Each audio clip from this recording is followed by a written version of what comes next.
This is my 1975 MGB.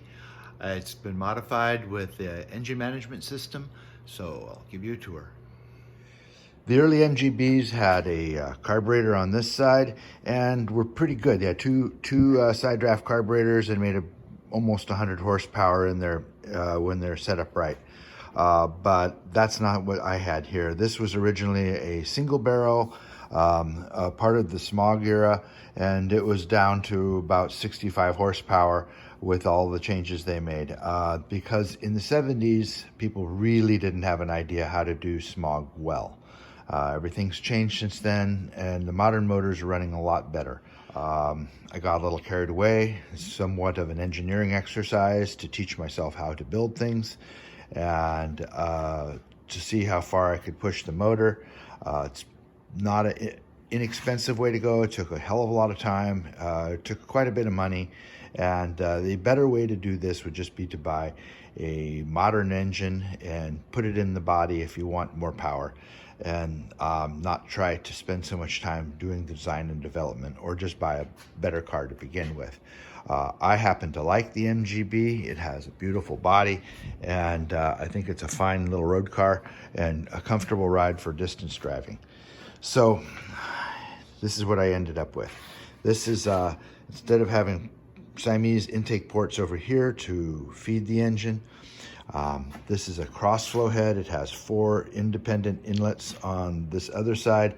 Not being Siamese, I'm able to put the fuel exactly in the cylinders I want, which greatly improves the possibilities for fuel injection. This is what we call port fuel injected system, and it's sequentially fired. It also has a electronic ignition. The computer drives coils to drive the ignition, so it's all under computer control. It has no conventional distributor.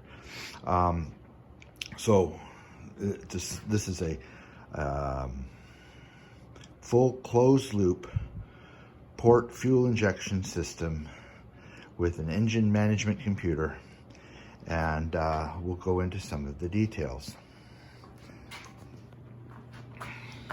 It has a crank triggered pickup, so the computer knows exactly where the crank is in rotation, because it has little teeth in there that it picks up to show how many degrees around the crank is. It has a sensor on the base of what used to be the distributor to sense the cam position. It knows the temperature of the engine. It has a separate temperature sensor for the computer. It has a temperature sensor for the air. It has an altimeter, a barometric pressure sensor, that is, to determine the air pressure, so it can determine how dense the air is. It has, so it knows exactly what the speed of the engine is, and it knows what the throttle position is because it has a throttle position sensor. It knows how much vacuum the engine has because it has an absolute manifold vacuum pressure sensor. And by knowing how fast the engine's going, how dense the air is, and what my desired load is through the throttle, it sprays in the appropriate amount of fuel for those conditions, and adjusts constantly while driving because it has a wideband oxygen sensor to measure the remaining O2. If it doesn't have any O2 remaining, it assumes that it's too rich. If it has excessive O2, then it assumes it's too lean, and it has tables in it for the goals as to which air-fuel ratio it should be running on at any given time. So it's always seeking to improve the air-flow mixture to match the goals in the table. And then it creates a statistical database of what works well under which condition, and that's saved in a volumetric efficiency table. The volumetric efficiency table is created by proving the engine's ability to flow air in through the cold air intake, through the manifold, for this particular manifold, this particular motor, this particular cam, and the particular exhaust, and through and the head work. By virtue of running it and testing it, it creates this volumetric efficiency table, which it can use to quickly determine the amount of fuel for various conditions. It's a lot of work, by myself to get it close to right and to help the computer get the right information. And it takes a lot of teasing out to get the tables all built in for it to run well. Some of the other things that the system has is it has a high pressure fuel system regulator that has a vacuum port line that goes to the manifold. So the pressure is 42.5 psi minus whatever the current vacuum is on the intake port. The pressure regulator is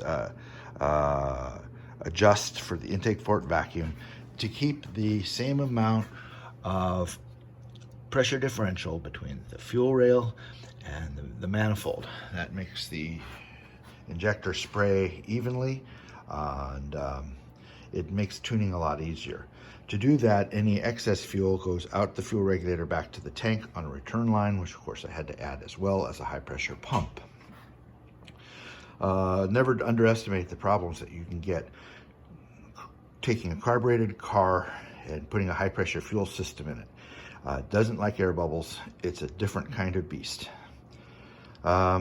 This system has a whole lot of relays, both for lights and horns and things like that, but also for injectors and all the little computers and trivial things that go into making this work.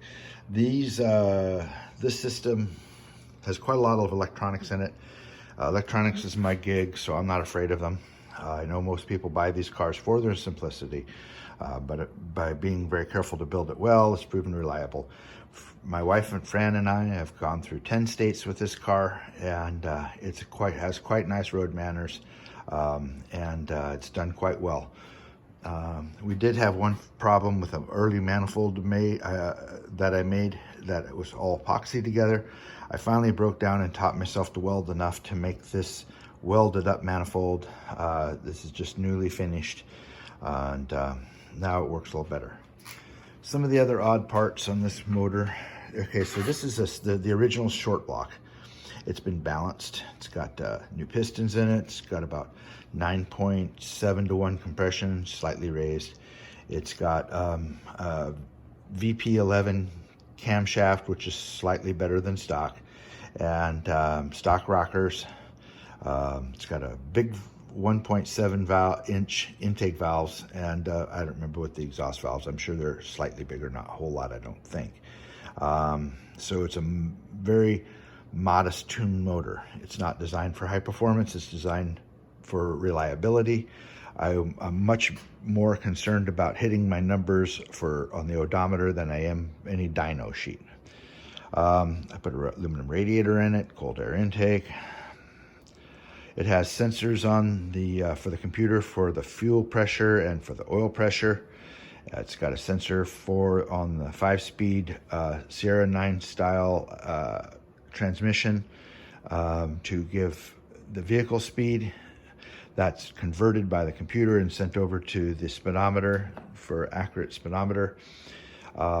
There's a lot of extra sensors on the system, and they go together to create an engine light, which is so much better than an oil light, because not only am I checking to see if the oil pressure is too low, but I'm also the light goes on if the temperature is too high in the water, and any number of other possible failures. That it has quite a lot of programming functionality, so that I can set that light up if there's a problem. So used to think I needed a bunch of fancy gauges to see all the fancy numbers that go on inside the computer, but it turns out to be wholly unnecessary, because as long as the engine sounds good and the light's not on, it's probably running correctly.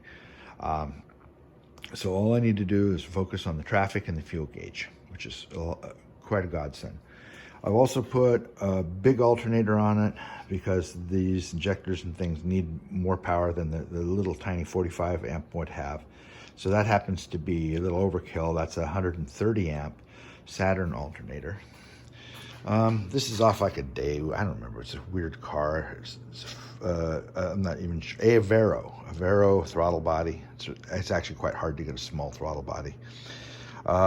This is all homemade. There's no kit here. This is a piece of rail that I drilled for the spacing of these runners, and all the plumbing is homemade. Cold air intake's homemade. That's about it. Oh, the PCV, the positive crankcase ventilation, I have an adjustable valve. You can adjust the low and high speed thresholds for where it switches between the various valving depending upon engine load. There's an oil catch can. That's about it for under the hood.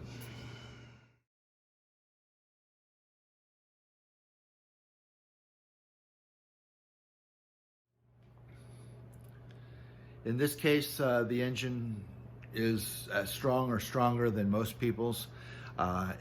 Because of the detailed tuning capabilities available through fuel injection and ignition control, I make a lot more torque, and I probably downshift only about half as often as other people would.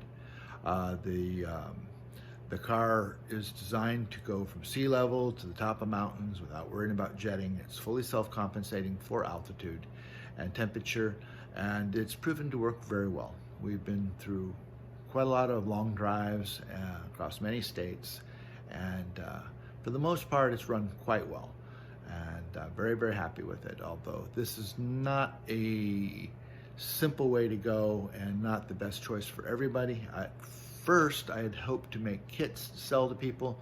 I could still do that if there were demand, but I'm afraid I would have to charge quite a little bit of money to do it right, because there's some pricey parts. Then most of the MG people are very conservative about how they spend their money, and so I don't believe there's strong market potential for this type of fuel injection system. I could make it into a kit, but I would be surprised if I sold more than about 5, and that's kind of hard to justify the extra work to put the constructions together and try to mass produce the manifolds and what have you.